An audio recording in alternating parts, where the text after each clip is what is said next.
episode of Camp Quarantine, where we are doing some outdoor adventures right at home.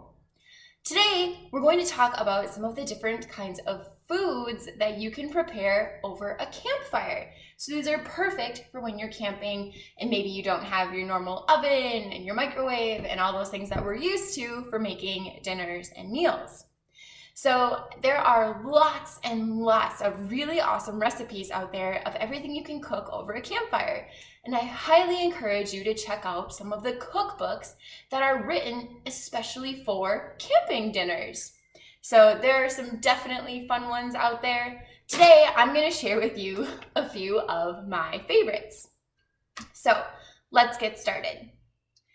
The first dinner I'm going to show you is kind of a whatever works best for you dinner.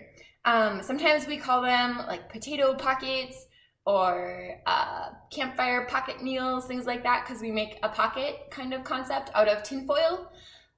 They're also sometimes called hobo dinners, but that's not the most polite term for them. So we try to use other things like potato pockets.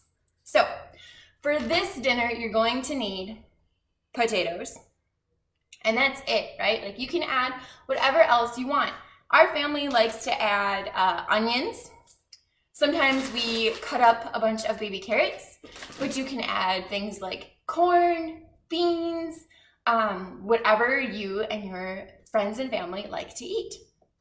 So then you're also going to need some butter and some seasoning. So some of the seasonings that we use is just a generic kind of seasoned salt and pepper. Our family likes a lot of garlic, so we'll have that in there too. But you can really season it to taste, whatever you like best. And then you're going to need some tin foil, aluminum foil. So this will be the ingredients and the steps. And then of course, you'll need a campfire, which we went over how to build properly and safely last time. So we'll do that at the end though. So the first thing you're going to do is make sure that your potatoes, all your vegetables and everything are washed properly before you start cutting them up and before you put them in your potato pocket. So you can do as many or as little as you'd like. You're just going to need more tin foil for the more things that you want to put in it. So first you'll wash your vegetables and then you're going to chop them up. So let's get started with that. Something to note, for this recipe, you do not need to peel your potatoes beforehand because by leaving the skins on, they'll get a little crispy too. So that's always really delicious. And then you'll just chop up your potatoes. Always be safe if you are using a sharp knife or hot surfaces, like when we move to the fire to cook it. Always be safe and use good practices and with a grown-up's supervision. So. And then we like to leave them in little chunks about this big. But obviously you can do it however you like best.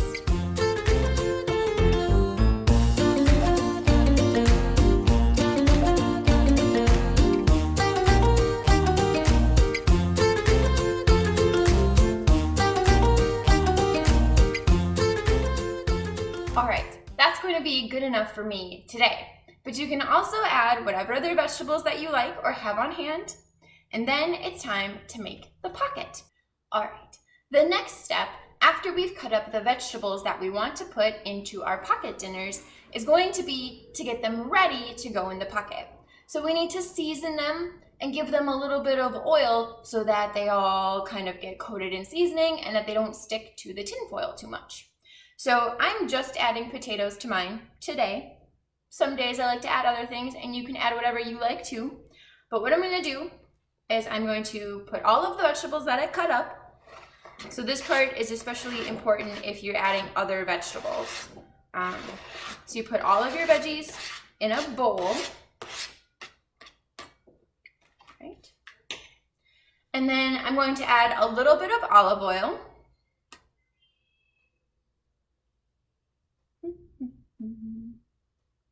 Just a good drizzle. I'm gonna mix it up a little so that they're all coated with oil.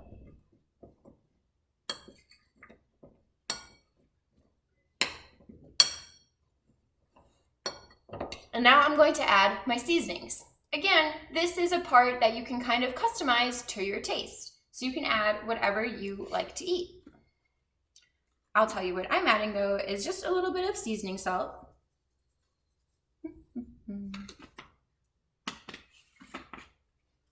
Some black pepper. And we like a lot of pepper in our family, so there's going to be a lot on there. Should probably get a pepper shaker that gets more out at once.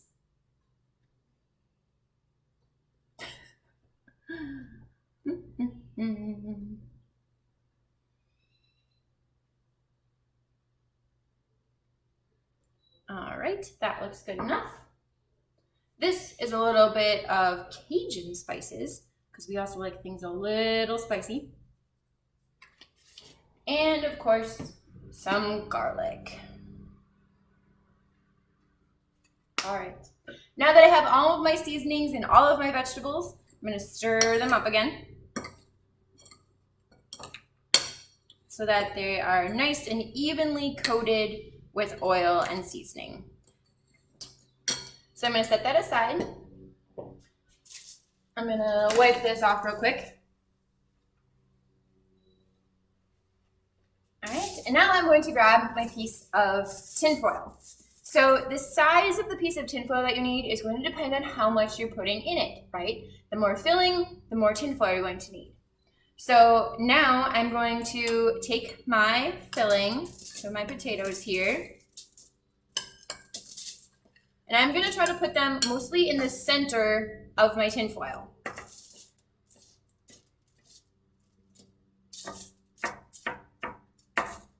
All right. The next thing is I'm going to add some little pats of butter.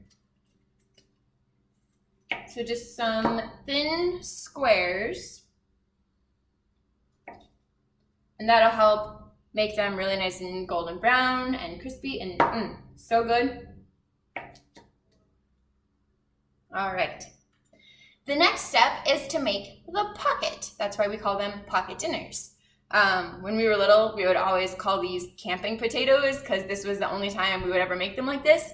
But you can also make them in your oven like this if you want to do that at home without a campfire. So we just kind of fold it over. All right, oh, you should probably see. So I just folded it in half. And then the important part is going to be sealing up your edges so that everything stays inside, right? So the butter will melt, the oil will run, but we want all of that to stay in the pocket to add to the potatoes that we're cooking. So I'm going to take this seam right here where my two edges meet, and I'm going to fold them over on each other towards me. And I'm just going to do that again. Pressing it down as I go to make it nice and tight crease. And do it one more time. All right, and now we're going to do the edge. So same thing. This is where my open end is. Fold it over. Fold it over. Fold it over, increasing as we go. So now you'll know that this is where my two open, we'll turn it here. This is where my two open edges were, so things could still leak out that way. So I'm going to just take the corner, the triangle part, and fold that triangle in. Maybe twice or 3 times. And do that on all my edges. And it doesn't have to look super pretty. It'll do the job. All right. Same thing over here. Squishing some of the potatoes back towards the middle. And folding in my edges.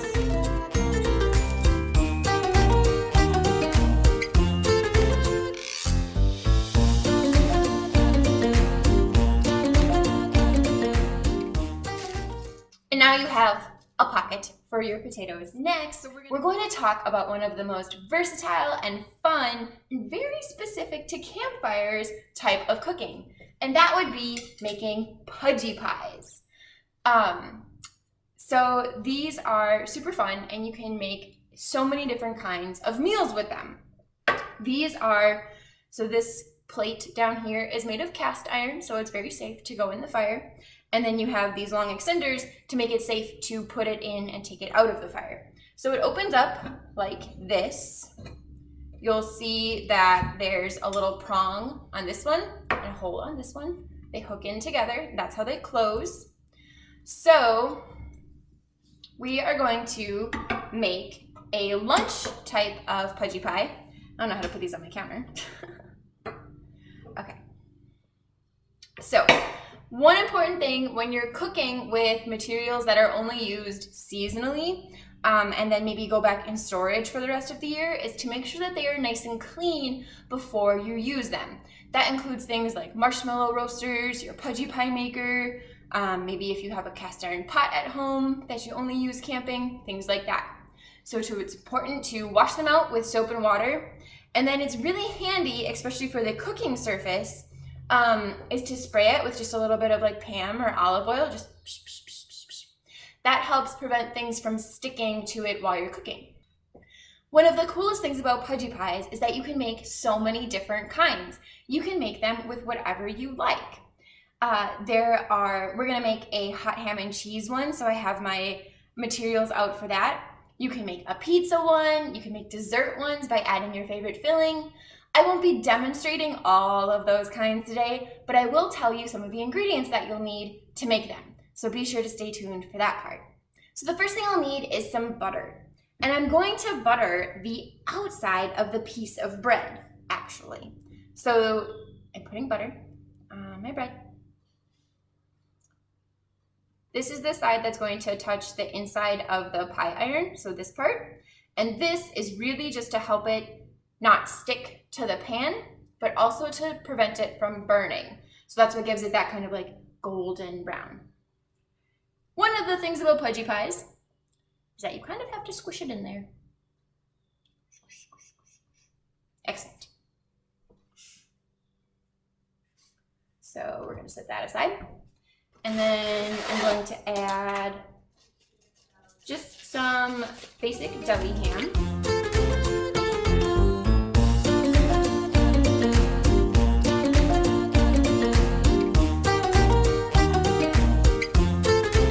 I'm going to add a slice of cheese.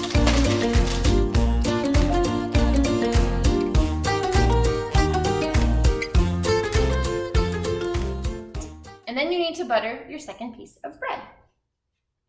Again, we're doing the outside of the bread, so the side that will touch the skillet. Some people like to put it on this side. Some people like to stack it right on top and then put the lid on top of it. You can do whatever works best for you. So one thing to note is that my bread is not the exact same size of my pie iron piece. So it's okay if it's squished inside it. But if anything is left hanging outside of the iron, it's just going to burn off and you'll just have to scrape it off when you're done. It's not a big deal. So it's important to hook it together properly.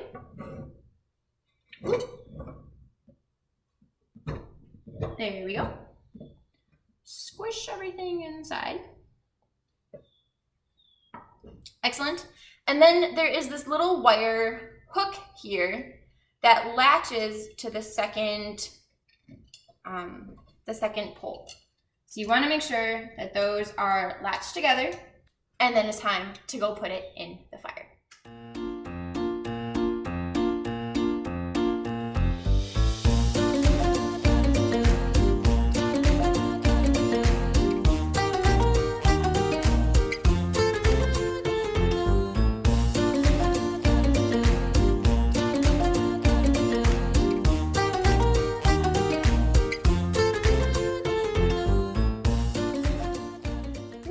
We're going to talk about my favorite things to make over the campfire, which is, of course, some dessert.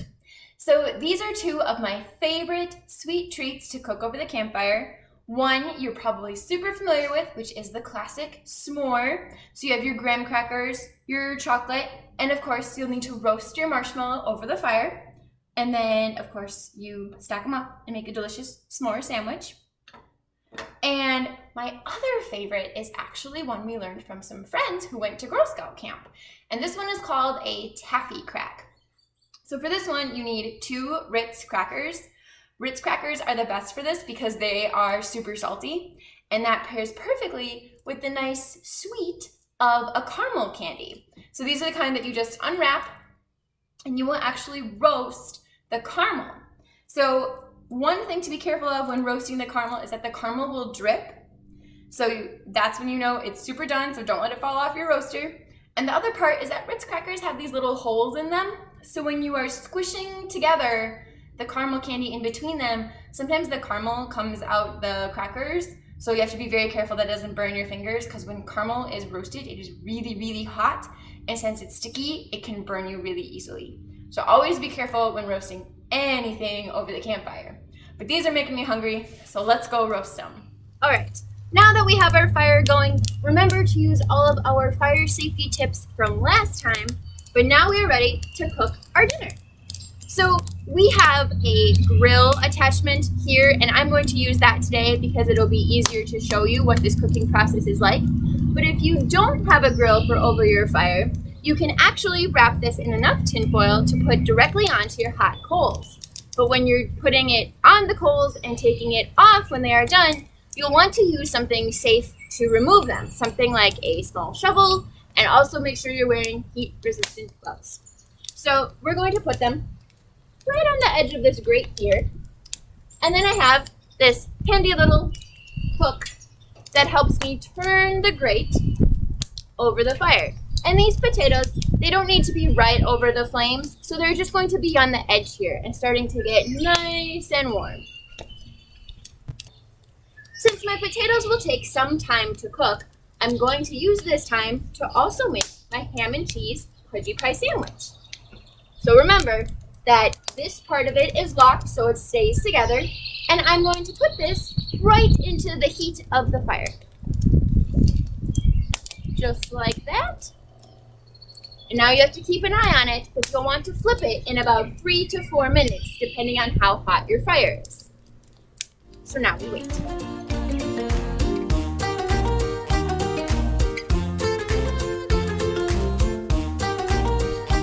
My chocolate's melting! And what is that?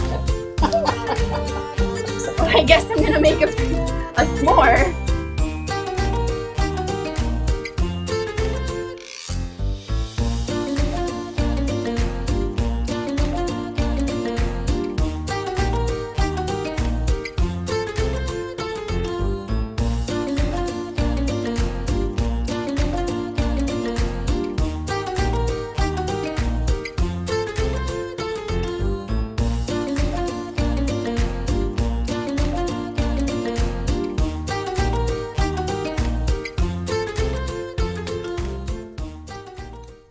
Yay!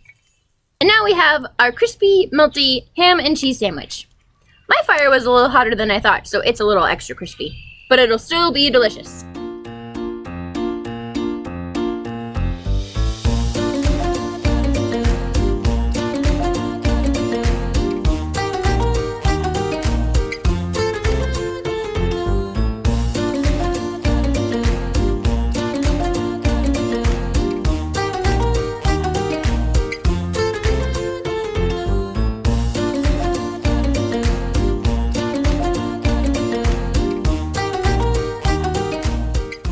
Film a warning that taffy cracks are delicious, and you will want more. Alright, it's now been about 45 minutes that our potatoes have been cooking over the fire. Every so often we flipped them so that both sides were cooked nice and evenly. So what I'm going to do now is I'm going to pull my grate closer to me, being careful that it's hot. And I'm going to open up the tinfoil pocket to see how they look.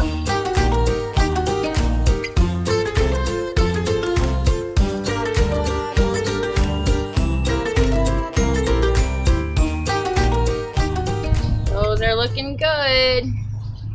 So I'm going to get one on my fork, let it cool.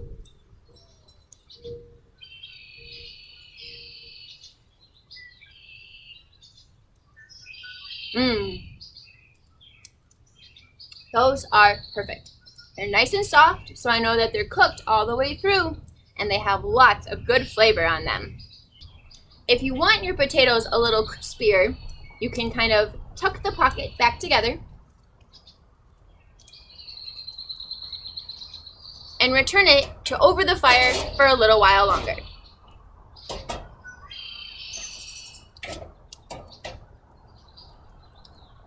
All right, I'm ready to take my potatoes off of the fire.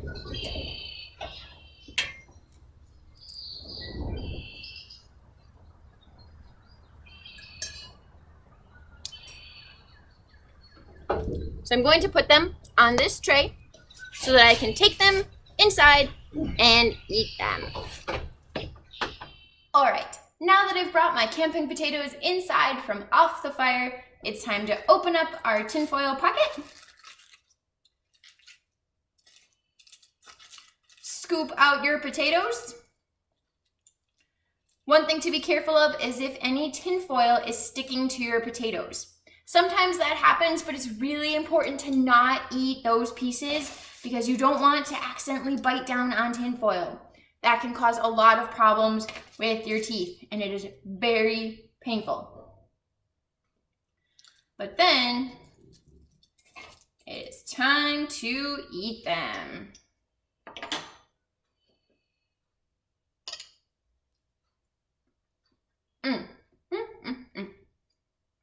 There's nothing like camping potatoes cooked directly over the campfire. Enjoy!